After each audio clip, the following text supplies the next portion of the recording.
Hello everybody, my name is Andre Little and this is my week 3 project review for Visual Frameworks term 1309. Before I get into my project, I want to answer these questions real quick.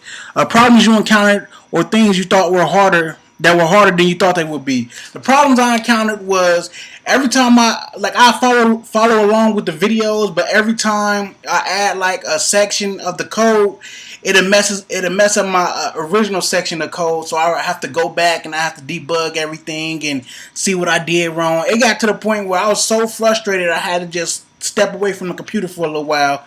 So that was the problem that I encountered, man. Things you discovered or were easier than you thought they would be.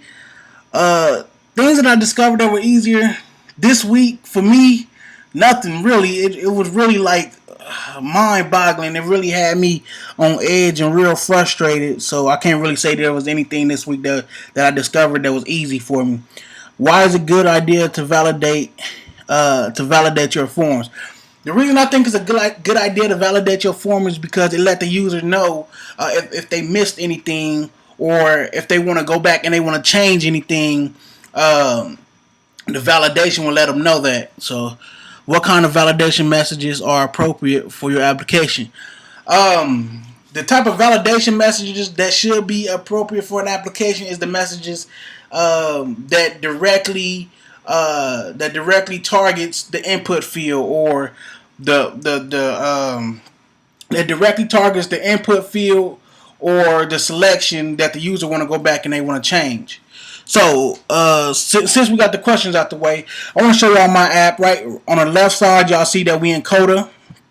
And this is all my this is my JavaScript right here. So, yeah.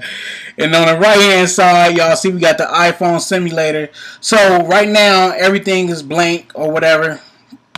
Everything is blank, and I really had a hard time with this. So before I go and save a meal, I just want to show y'all that it does, validate. Well, everything validates except for the meal time. Oh, what happened? Really?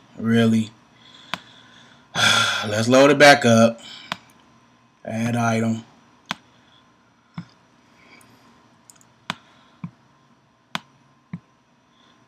Save meal.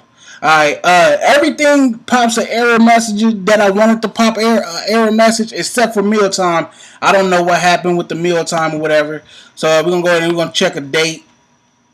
Mealtime, breakfast, done. Egg, 8. Wait, no. 8, 7, 6. We're going to go down. We're going to go save meal. Your meal has been saved. So we're going to go back down. We're going to go to display data. And it displays the data that I just put in there. So we're going to go to edit meal. We're going to change it from eggs to bacon. Done. Go down. Edit meal. Your meal has been saved. So we go back down to display data. We got the old meal up here.